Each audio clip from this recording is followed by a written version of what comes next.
Hoje venho-vos falar de conflitos nas vossas equipas.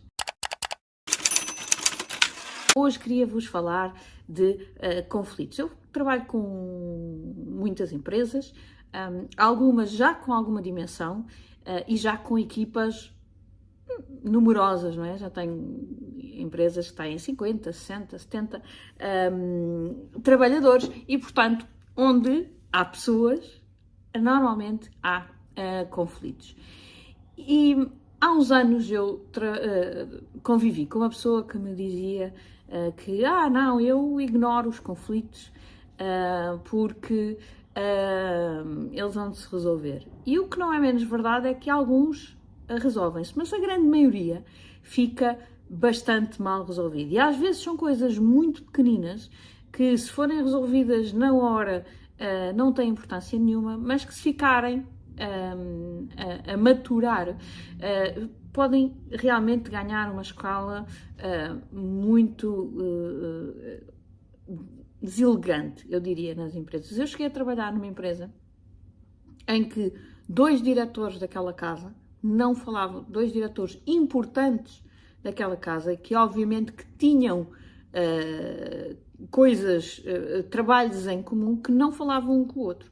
E isto era permitido pela administração, que era uma coisa que me fazia alguma confusão. Eu cheguei a estar no meio dos dois, a dizer à Mariana, olha, diz ao fulano tal, que nananana. E eu olhava para o lado e o outro dizia-me a mim, Mariana, diz a fulano tal, que não sei o quê, não sei o quê. E eu achei aquilo completamente ridículo e disse, como é que é possível numa empresa desta dimensão, e então era uma empresa ainda maior, era uma empresa que tinha, já era uma média empresa, já era uma empresa com um nível de faturação bastante elevado e com muitos trabalhadores, como é que era possível que aquilo se deixasse acontecer? Era porque nunca, realmente, porque tinha acontecido uma situação há muitos anos e que se tinha deixado progredir numa dimensão tal em que, efetivamente, eles deixavam de falar um com o outro. E, portanto, aquilo que eu acho que não pode acontecer é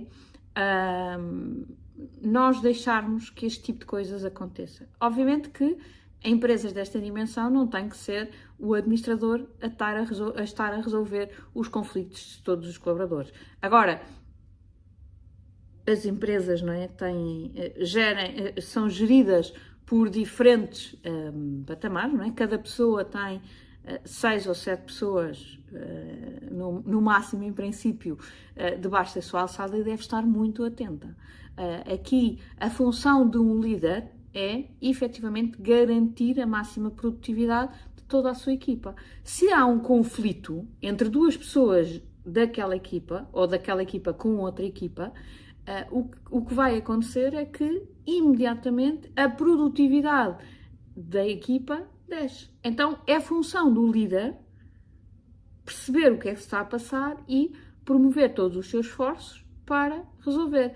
Deixem-me-vos dar um exemplo de uma coisa que eu fiz já há muitos anos com a minha equipa.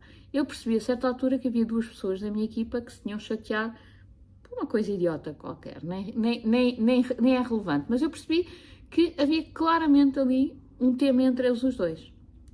E falei com um e falei com o outro e percebi claramente o que é que se tinha passado. Era o entendimento do que um tinha dito e do que o outro tinha ouvido era completamente diferente. Então, fiz uma coisa muito simples. Sentei os dois à mesma mesa, comigo ali a intermediar, e disse para aquele que tinha mandado a mensagem que o outro tinha percebido mal. Ok, por favor, diz novamente aquilo que tu quiseste dizer aqui à pessoa que está à tua frente. E ele repetiu, não sei se com as mesmas palavras, se com outras, mas repetiu a mensagem. E então passei para a pessoa deste lado e pedi-lhe, olha, agora tu vais-me dizer aquilo que tu ouviste, não de agora, mas da primeira vez que a pessoa te disse. E a pessoa repetiu.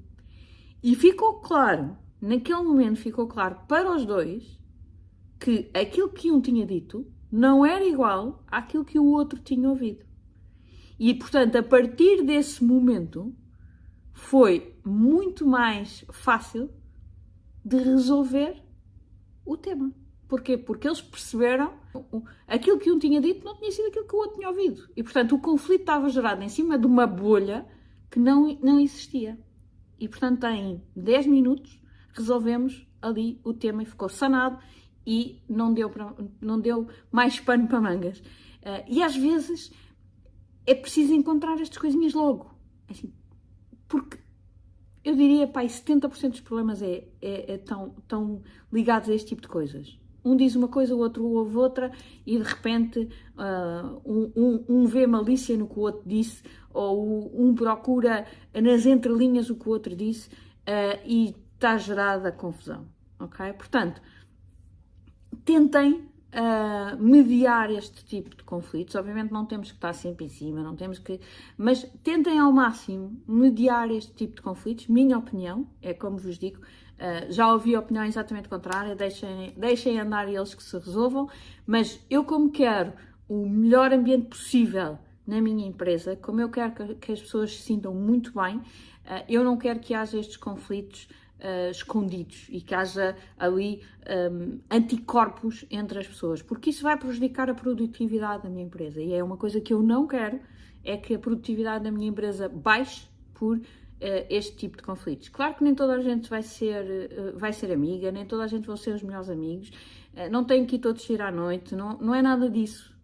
Obviamente, se puderem ser amigos, melhor, não é? Mais agradável fica, mas pelo menos toda a gente tem que se respeitar, toda a gente tem que falar uns com os outros, toda a comunicação tem que ser o mais clara possível e o caminho tem que ser lado a lado. Não podemos estar de costas voltadas uns para os outros, porque senão o caminho torna-se muito mais difícil e muito menos proveitoso para a empresa e, em consequência, para mim também. Portanto, acho que esta é uma preocupação vossa. Obviamente, volto a dizer, não têm que ser vocês a preocuparem-se com toda a gente, mas têm que responsabilizar as vossas lideranças intermédias para fazer este papel em cada uma das equipas. Se for da equipa A com a equipa B, então são os dois líderes das respectivas equipas que também têm que entrar e se entender para que depois as equipas se entendam, tá?